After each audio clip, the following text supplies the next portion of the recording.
que todos estos muchachos y nosotros también recordemos conceptos que son bastante importantes. Adelante, Miguel. No, bueno, cuando los muchachos me contactaron, Salvador me contactó para esta charla, me oyen, ¿verdad? Me oyen todos. Sí, señor, te estamos oyendo. Ok, apaguen los micrófonos porque por ahí atrás hay una licuadora que está haciendo el desayuno. Eh, entonces, se me ocurrió preparar una clase no tan aburrida, pues entonces le puse casos, y casos que he hecho, algunos recientes, otros muy viejos, para poder explicar de qué sirve el test de alineación. Esto, como ustedes saben, es un curso que todos deberíamos hacer. Si quieren, podemos programarlo y hacerlo por esta vía. Yo tranquilamente lo hacemos y así se cumple con el programa. Pero vamos a hacerlo un poquito más animado presentando unos casos que he hecho, que son como representativos. A ver, por allá en el año 1900, antes de eso, en el año 94, Paley publicó una clínica en Norteamérica que yo la vi fue en el 95. Entré en la biblioteca buscando algo y por error estaba buscando algo de tumores y por error veo una clínica en Norteamérica que se llamaba alineación y mala alineación. Entonces lo que le quiero decir con esto es que a mediados de los 90 todo lo que Paley había publicado realmente era leído por muy poca gente. Y él ya tenía un curso que no era muy popular, eran poca gente que iba. Cuando yo fui en el 99 no llegaba a 100 personas el curso, y ya tenía ese curso desde el año 89.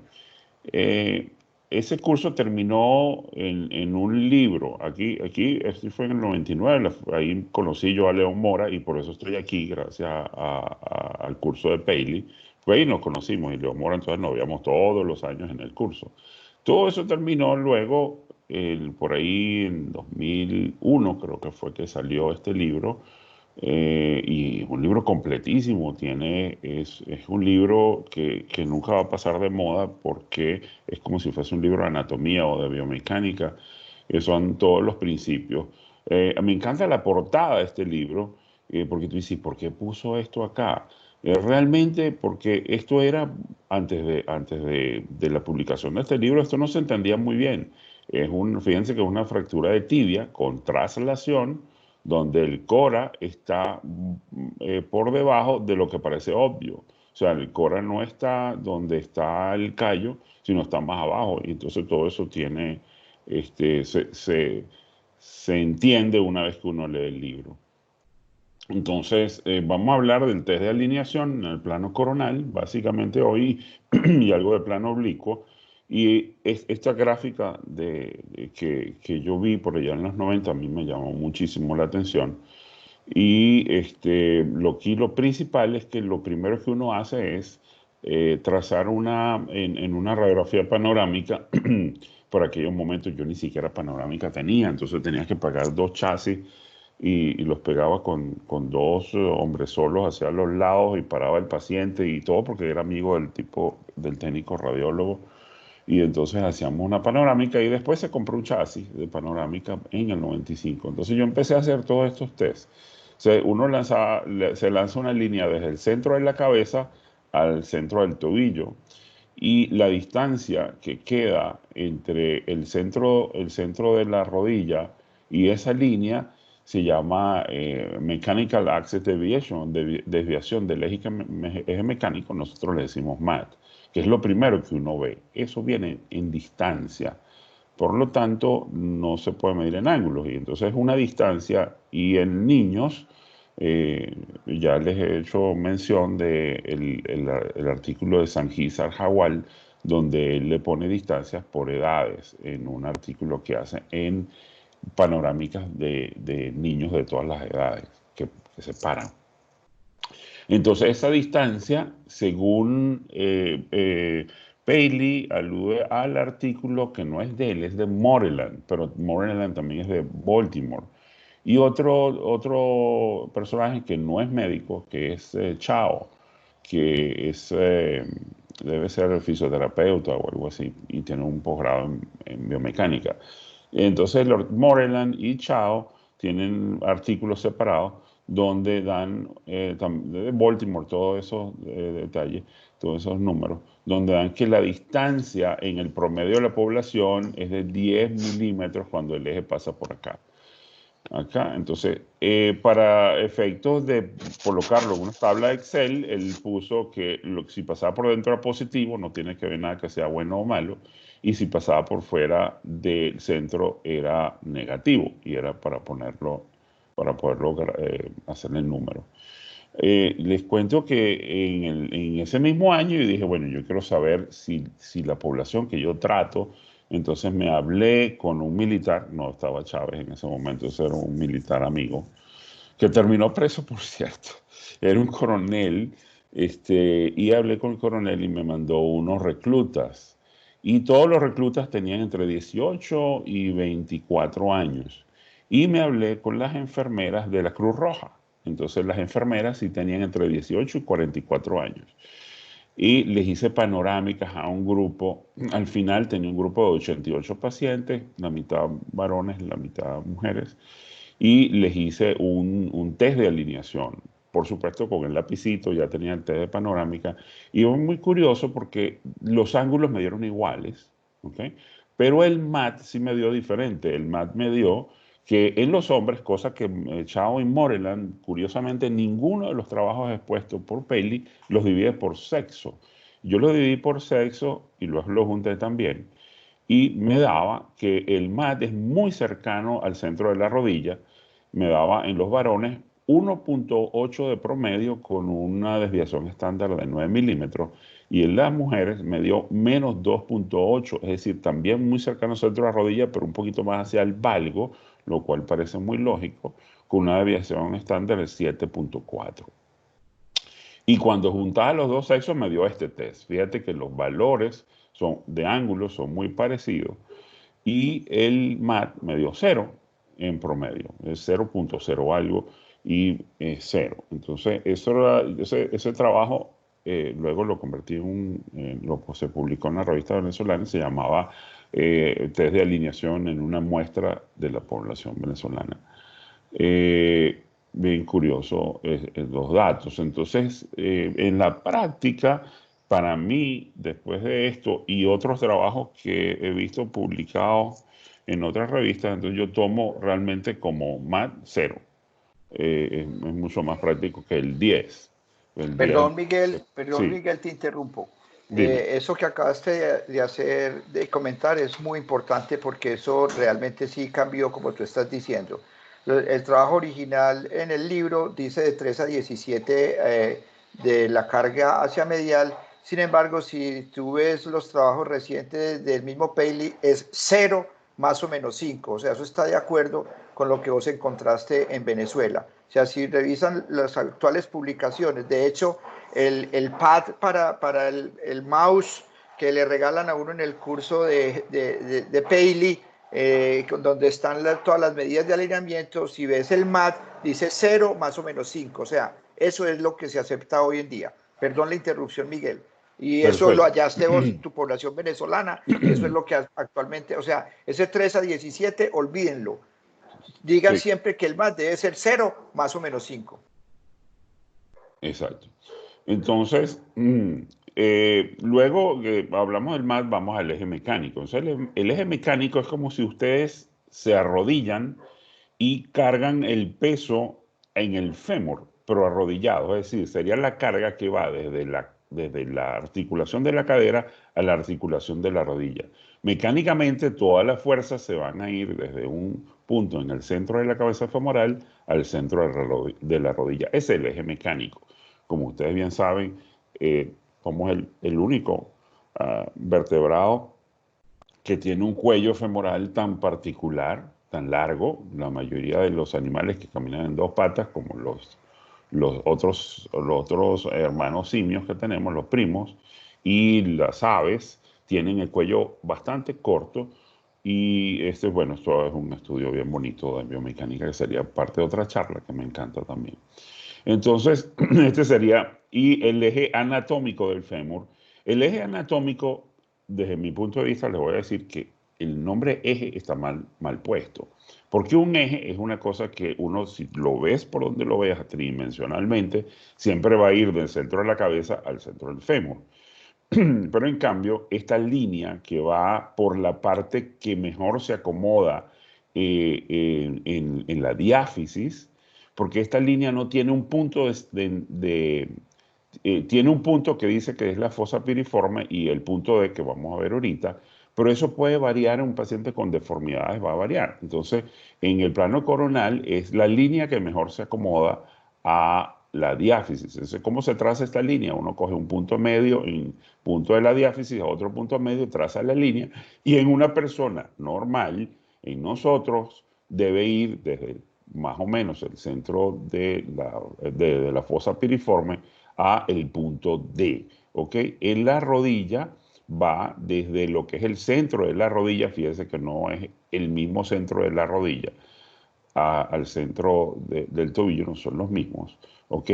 Y aquí, lo que ven ustedes, esta línea verdecita, es la línea de orientación de la parte distal del fémur, que es una línea que va tangencial a los cóndilos, y la que es marrón es una línea de orientación de la rodilla, pero para el componente tibial, que es una que va tangencial a los platillos. Estas dos líneas pueden tener una diferencia de hasta 3 grados y ser normal. El promedio es 1.75 grados.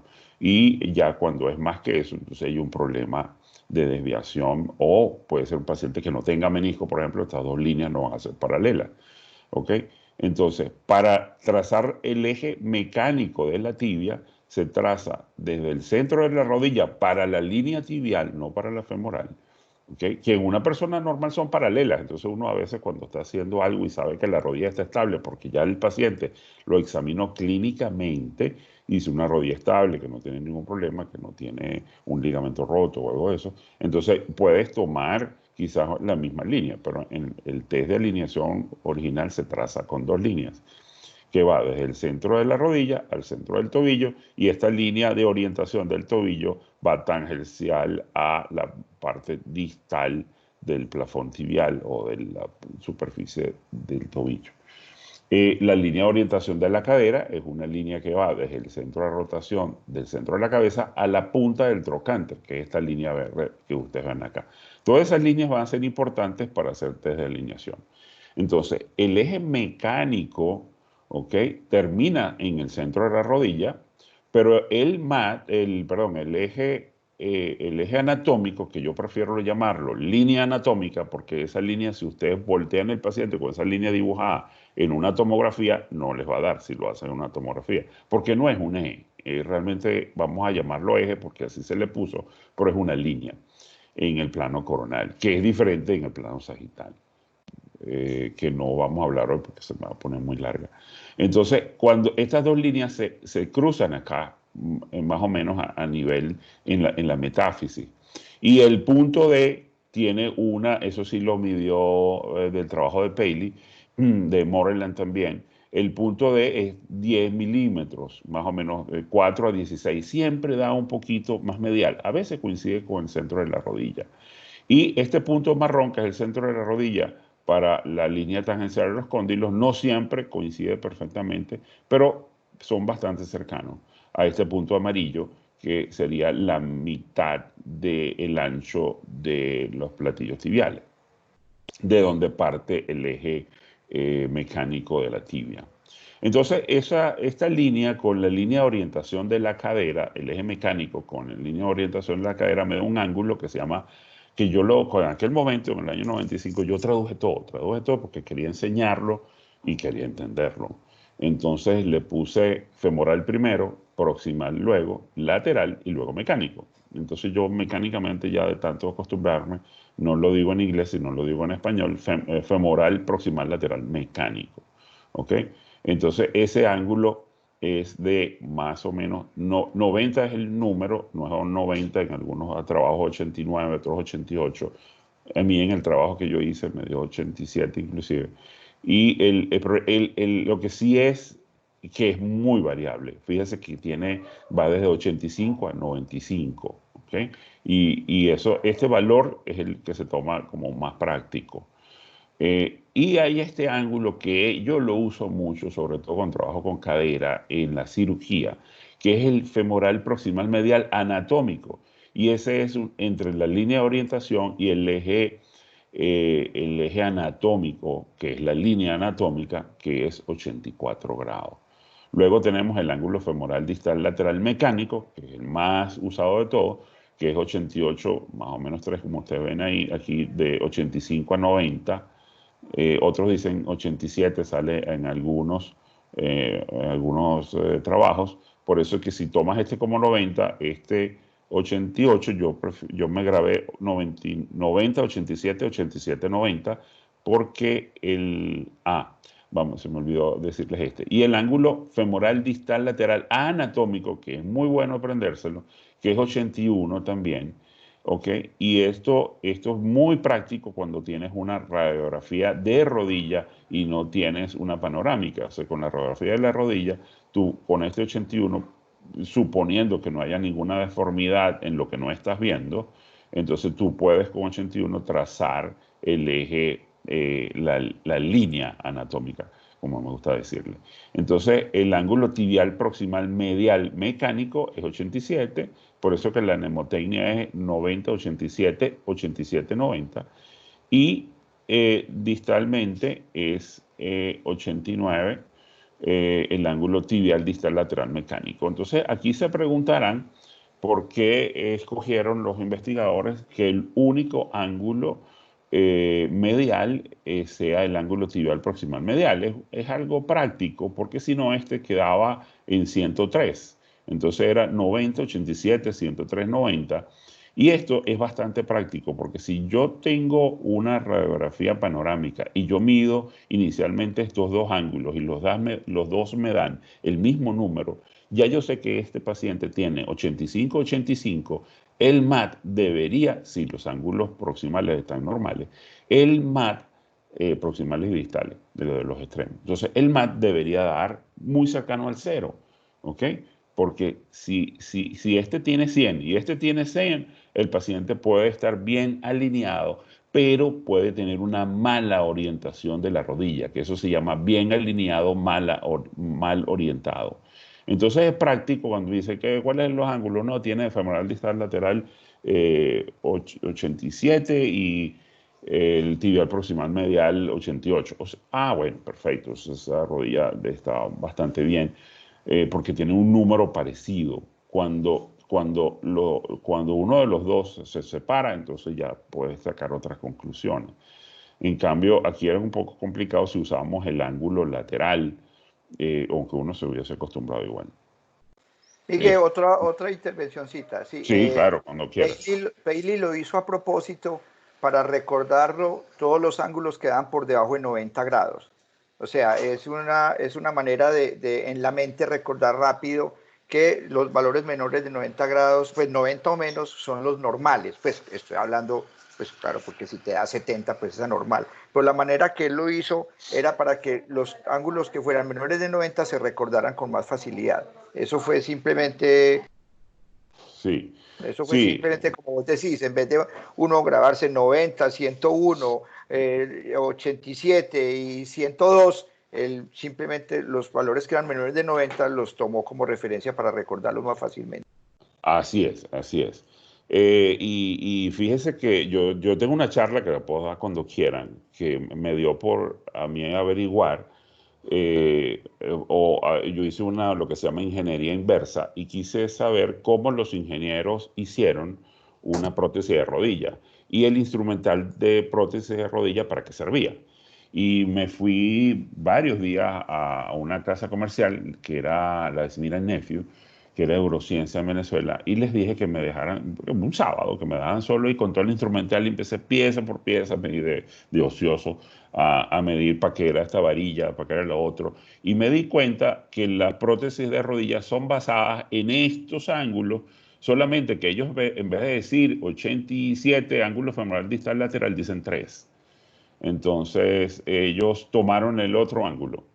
Y en la rodilla, ellos definieron que la rodilla de una prótesis de cadera no tiene 87 grados, sino 90. Porque es más fácil hacer un platillo tibial con un vástaguito a 90 que hacer un vástago tibial.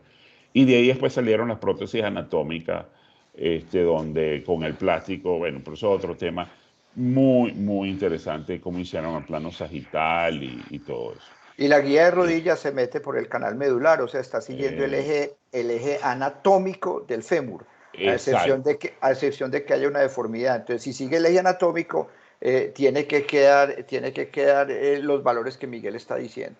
Claro, entonces me dio por medir cuándo metes la varilla, cuándo iba a chocar, porque en lo metes por el eje anatómico, recuerda que eso no es un eje, es una línea.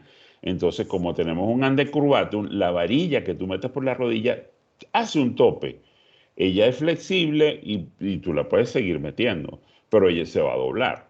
Entonces, de ese trabajo yo me recuerdo que recomendaba que no metieras la varilla más de 23 centímetros porque la ibas a doblar y te puede dar forzar a un ángulo no adecuado. Bueno, eso es cosas ociosas que yo hacía por esos días.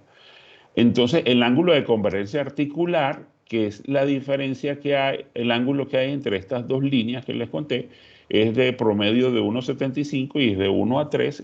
Esto es muy importante porque si tú ves que esas dos líneas son convergentes, vuelve a examinar la rodilla. Todo esto, por supuesto, que tiene que ir de la mano del examen clínico del paciente. Entonces, finalmente nos quedamos con estos ángulos, no son muchos, para una máquina tan compleja como el miembro inferior, y este es solamente el plano coronal. ¿Okay?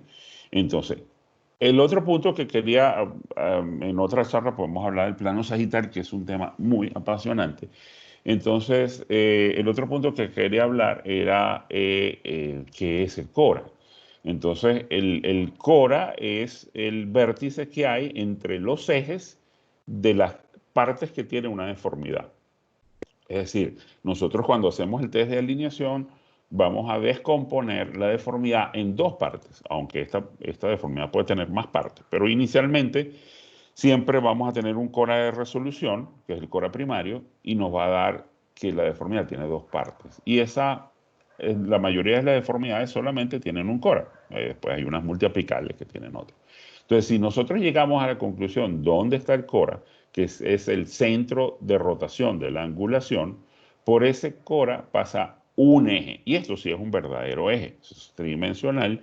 Y sobre ese eje es donde nosotros vamos a girar el hueso cuando hacemos una osteotomía. ¿Ok? Entonces, en este punto, y eso es un aporte muy importante de Paley, él lo entendió cuando vio al doctor Ilizarov, y esas cosas que yo le he conversado con él y él mismo lo dice. Cuando vio a Ilizarov usando bisagras, y los rusos no le decían dónde van las bisagras. Y ese era todo el tema. Y la gente iba para allá y ponía las bisagras y todo el mundo, la bisagra y la bisagra. Y Paley descompuso eso para que nosotros lo pudiésemos entender. De ahí el gran valor de ese libro y del aporte de Paley. Yo creo que el mayor aporte de Paley es saber interpretar a Ilizarov y desglosarnos y darnos ya digerido. Entonces, ¿qué es la regla número uno? Regla número uno simplemente es muy sencilla. Es que si tú haces la osteotomía donde está el cora, cuando haces la deformidad, como en esta de acá arriba, simplemente vamos a tener que se va a angular y vamos a tener una osteotomía de apertura, sin traslación. Si sacamos una cuña, que es lo que se hace muy frecuentemente, tenemos entonces una alineación correcta sin traslación, o si sacas una cuñita pequeña y luego la metes del otro lado, que es el cora neutro, entonces no vamos a tener traslación. El cora, lo que él determinó es que en la línea donde está el cora, que es el vértice de la deformidad, es decir, este ángulo que se llama ángulo beta, una deformidad tiene dos ángulos, el ángulo alfa y el ángulo beta. El ángulo alfa es el más pequeño y el beta es el más grande, que sería el que mide uno normalmente entre las dos deformidades, entonces entre los dos componentes. Entonces, el vértice del ángulo beta nos da una línea y de la parte de la concavidad En la parte de la concavidad nos da el cora de cierre y en la parte de la convexidad nos da el cora de apertura. Es decir, si nosotros giramos en este punto, se abre. Si giramos en este punto, tenemos que sacar una cuña para que cierre. ¿Okay?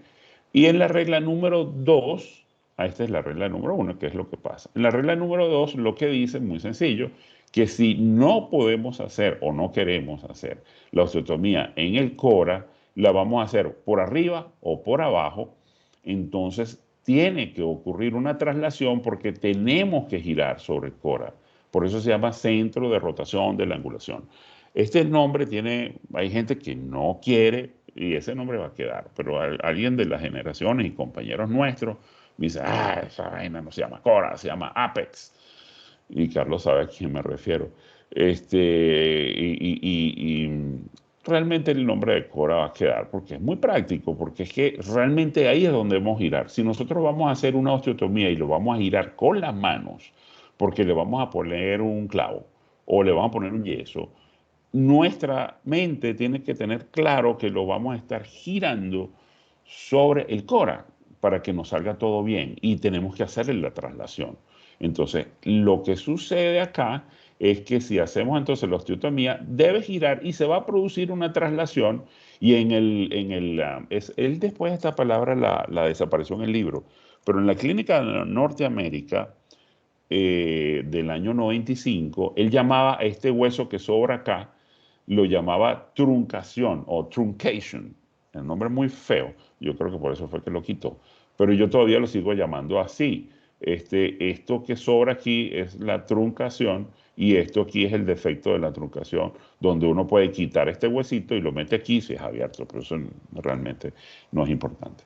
Pero en algunos pacientes queda una punta muy grande y hay que hacerlo. Cuando yo hago una super hip, queda la truncación y ya por alguna razón que no le he preguntado, quitó eso del libro. En el libro, y hago una acotación, el otro día estaban dando esta charla en uno de los chats y uno de mis alumnos me dijeron, profe, le pusieron a la regla número 3, al corolario de la regla número 2, la llamaron regla número 3. En el año 95, cuando Paila saca esto, él llamó a la regla, lo que hoy se conoce como regla número 3, la llamó corolario de la regla 2. Corolario de la regla 2 es que si no haces bien la regla 2, se te va a salir mal. Que significa que si tú haces la osteotomía fuera del cora y no sigues el cora, te va a quedar una deformidad, como acá, se te van a quedar dos ejes. Eso hoy se llama regla 3. Sin importar, para mí, lo que yo quiero que entiendan es la regla 1 y la 2. Lo demás son adornos, como decir que hay 3 reglas, y que si es multiapical, entonces a cada una de los vértices o coras se le aplica la 1 y la 2. Realmente son importantes en la 1, la regla 1 y la 2.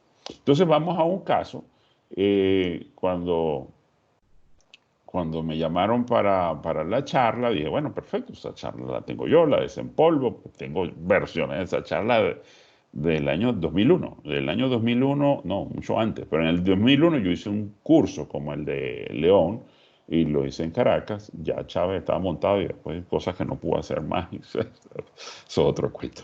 Pero bueno, en el 1 yo hice un curso y en el 2002 también. Entonces, de esos dos cursos yo tenía charlas de todo. Y dije, bueno, pero resulta que el miércoles me toca operar a una paciente que ya tenía muy bien planificado qué es lo que iba a hacer. Esta paciente que tiene, como ustedes ven, un genuvalgo. La paciente no tiene una hipoplasia posaxial, es solamente un genuvalgo y posiblemente sea por un cierre de la fisis de este lado. ¿Por qué se cerró? Ya me llega tarde, pero yo creo que fue una displasia fibrosa, que estaba hablando con Alejandro el otro día de esto, que la displasia fibrosa suele hacer esto. La niña tiene manchas café con leche, pero no veo otro signo, no tiene pecas, no tiene nódulos que parezca, pero ella me dicen que hay familiares con la misma patología y las mismas manchas en la piel. Pero lo cierto es que me pareció que se cerró la fisis acá de forma espontánea, lo cual creó una discrepancia. Lo que me llevó entonces a decir, lo voy a hacer con fijación externa, yo creo que al corregir la deformidad se corrige pero con el tutor puesto puedo decidir, que esa es la belleza del fijador externo, hacerlo progresivo y si me queda una discrepancia, alargar o no, dependiendo de lo que tenga. ¿Eso lo puedo hacer agudo? Sí, claro. Lo puedo hacer hoy en día lo puedo hacer con una placa condilar anatómica y queda muy bien. Y de hecho le voy a enseñar unos casos. Pero me pareció que la discrepancia era mucho para tomar una decisión con una placa y después perder la oportunidad de poder alargar. La niña además tiene una torsión tibial externa, que van a ver en otras imágenes, bien importante, ángulo Q aumentado. El ángulo Q se va a corregir un poco cuando hagamos la osteotomía femoral acá. Y a esto le hicimos el test de alineación. Entonces aquí ven el centro de la rotación, la punta del trocánter. Yo siempre dibujo los puntos y dibujo las líneas de orientación. La línea de orientación de la dos Royer, aquí estas dos líneas convergen. Es lógico porque el MAT de este paciente ven por dónde pasa. Y el tobillo no tiene ninguna deformidad. Entonces, es muy bueno hacer este análisis ahora más con el Bone Ninja. Esto está hecho en Bone Ninja. Entonces, el MAT es amplísimo, ¿ok? Ni lo medí. Pero ahí ven que entre estos dos puntos hay 5 centímetros, o sea que tú ven que es cercano a los 80 milímetros, es mucho. Entonces, aquí es el centro de la rodilla para el fémur y el centro de la rodilla para la tibia, están los dos puntos, y trazo los ángulos, y cuando trazo los ángulos me da un ángulo femoral distal lateral de 69, es muy pequeño, y eso me da un valgo femoral, y en la tibia me da 90, ¿ok? Lo cual está normal, ¿ok? Por supuesto que estas dos líneas convergen porque el MAT pasa por aquí y está aplastando el menisco. Si no hacemos nada, esta niña va a tener una artrosis más rápido que cualquier otra persona. Entonces vamos a hacer el test de alineación. Al tener el ángulo de 90 normal, yo entonces puedo hacer, la maniobra número 1 es, yo puedo prolongar el eje mecánico de la tibia y me va a dar el eje, porque yo tengo que buscar el eje mecánico o anatómico, vamos a hacer el método mecánico primero. Eh, yo debo prolongar el eje mecánico de la tibia y voy a tener el eje mecánico del fémur distal. ¿Cómo lo hago? Si estos ángulos son normales, entonces prolongo la línea. Si no son normales, entonces en la línea roja de orientación del fémur, esta que está acá, calculo el ángulo femoral distal lateral contralateral y trazo la línea desde acá. ¿Ok? Pero si tampoco tengo del otro lado normal, entonces utilizo el ángulo de la población. Son los tres métodos que hay. Primero, prolongar la línea si la tibia es normal. Segundo, utilizar el ángulo contralateral para trazar la línea del segmento distal del fémur. Y tercero, utilizar el de la población. Aquí lo prolongué y me da esta línea que está ahí en azul. Y luego me voy a buscar el eje mecánico de este fragmento. Ok, uno de los métodos que hay es utilizar el eje anatómico o la línea anatómica del tercio proximal del fémur, ok, le dibujo una paralela que parte desde el centro de la cabeza, ok, y trazo una línea que va medialmente con un ángulo entre 6 y 7 grados de esta y trazo, y este es el eje mecánico de este segmento y se va a cruzar. Entonces el eje mecánico de este segmento es este, y el eje mecánico de este segmento es este, y me da el cora metafisiario, lo cual es muy lógico cuando se trata de un cierre, de una deformidad por cierre de la fisis. El eje para el anatómico es bastante más sencillo. El anatómico no prolongo esta línea, no pueden mezclar el método mecánico con el método anatómico. Aquí lo que hago es que se acuerdan que el ángulo femoral distal lateral anatómico era 81 más o menos 3. Ok, entonces utilizo 81 grados con la línea de orientación del fémur, no de la tibia, del fémur, trazo 81 grados con una reglita, un transportador, y desde el centro de la rodilla, y aquí sí desde el centro de la rodilla, Pero si quieren ser más perfectos, lo trazan desde el punto D, que es ligeramente medial. ¿Ok? Y entonces trazan esta línea y nos va a dar el eje anatómico o la línea anatómica para la parte distal del fémur. Y la otra es esta línea, la prolongan, las dos se unen y nos va a dar el cora también en el mismo sitio, bastante cercano. Profe, ¿Ok? qué pena. Dígame.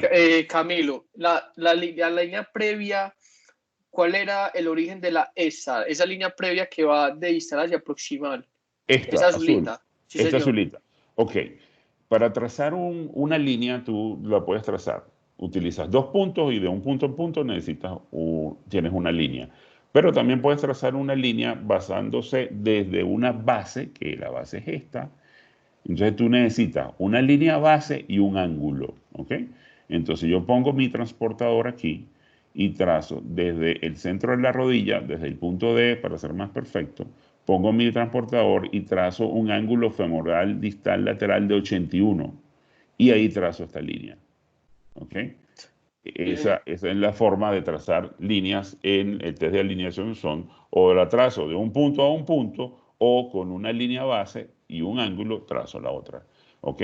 Esta línea que estoy trazando aquí en rojo, que llamamos el eje mecánico de la parte proximal del fémur, también la puedo trazar utilizando la línea de orientación de la cadera que va desde el centro de la cadera a la punta del trocánter y utilizo el ángulo de 84, que es el ángulo femoral medial proximal, que es 84 grados. Ya les voy a poner un ejemplo de lo práctico que es ese ángulo cuando tenemos deformidad de cadera.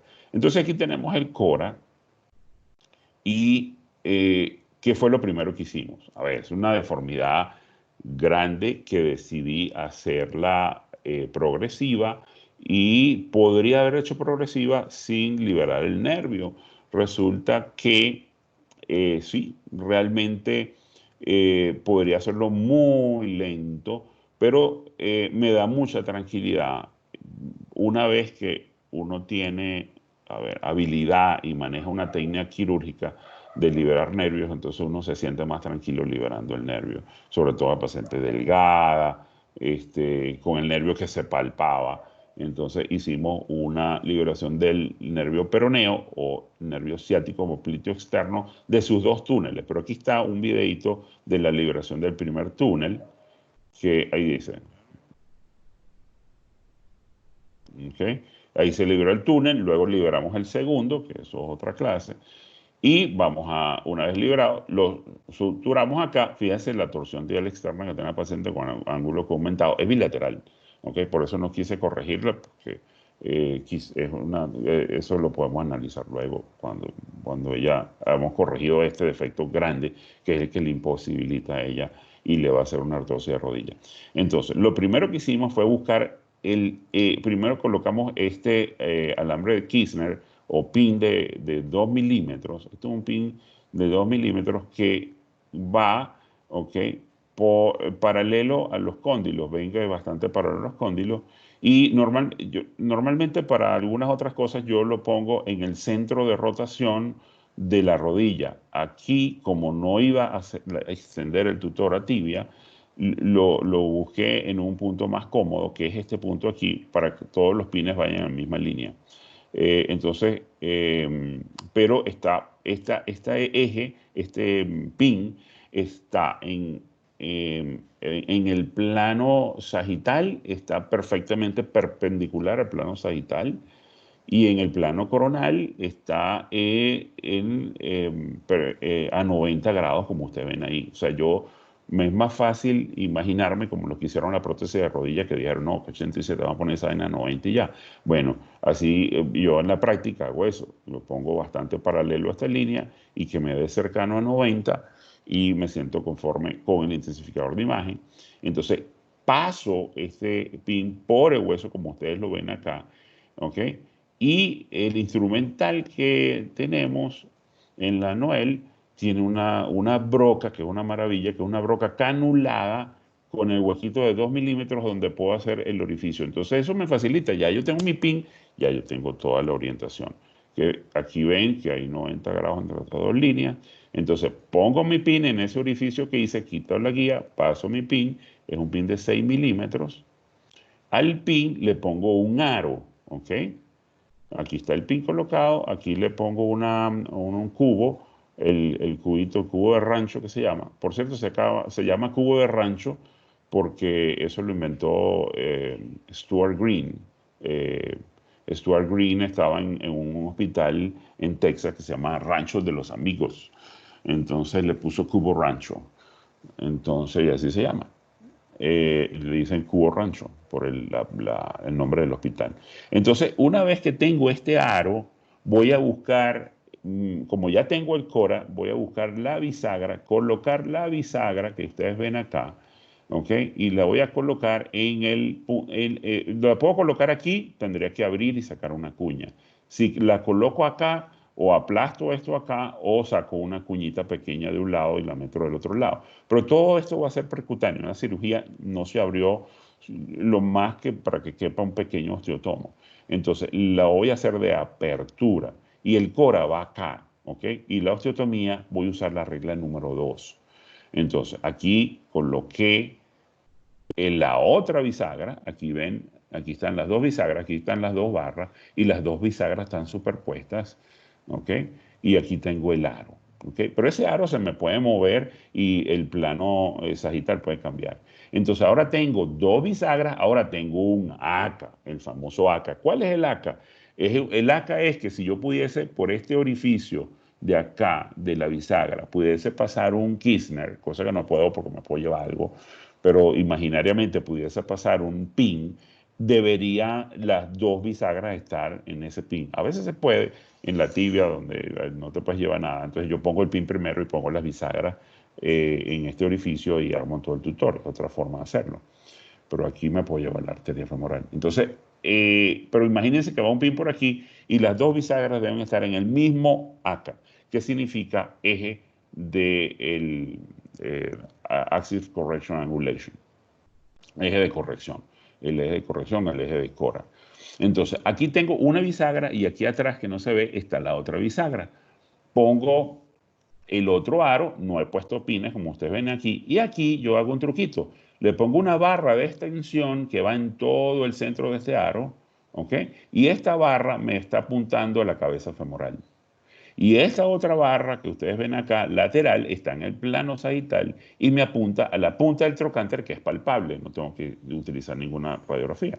Yo palpo el trocánter mayor y esto va apuntando al trocánter y esta va apuntando a la cabeza femoral. Significa que este aro lo tengo perfectamente y aquí yo como tengo un solo pin. Entonces ahora puedo colocar, coloco siempre un pin distal, en este caso, y luego coloco el pin proximal o coloco un pin acá. Una vez que tengo un pin acá y un pin acá, ya lo demás es coser y cantar porque pongo los pines y hago la osteotomía porque tengo el tutor totalmente orientado. Y estoy explicando esta clase con un tutor porque de ahí vengo yo. Yo tengo un tutor en la cabeza aunque le esté poniendo al paciente un alambrito o un yeso o una placa. Entonces, aquí están las dos bisagras y aquí va a ser la osteotomía. Yo voy a hacer la osteotomía, lo señalé aquí con un alambrito de Kirchner, hago una incisión en piel muy pequeñita y fíjense cómo trasladó, qué belleza. Traslada poquito, por supuesto, porque estamos bien cerca del Cora, pero traslada, tiene que trasladar. De hecho, cuando hice la osteotomía me quedó algo de como que de cortical aquí, me estaba haciendo como una bisagra de hueso y dije, esto no me está trasladando porque se abría bien bonito, pero no trasladaba. Entonces metí el osteotomo, le volví a romper y trasladó muy bien. Y aquí van a ver el video cómo yo podría hacer una corrección aguda. ¿Okay? Aquí ven cómo traslada. Exacto. Entonces, aquí ya al final de la cirugía le pusimos el aparato de distracción. Ahora, ¿cuál es la ventaja de hacerlo? Fíjate que yo decidí que lo voy a hacer progresivo. Es un paciente de Caucasia que si tiene dolor no va a poder venir y ahora menos. Y entonces decidí esto lo voy a hacer progresivo, aunque haya liberado el nervio. ¿Por qué? Porque este paciente que operé el 6 de abril el 7 de abril se puede parar y se puede ir caminando, y no es que va a caminar por un par de muletas.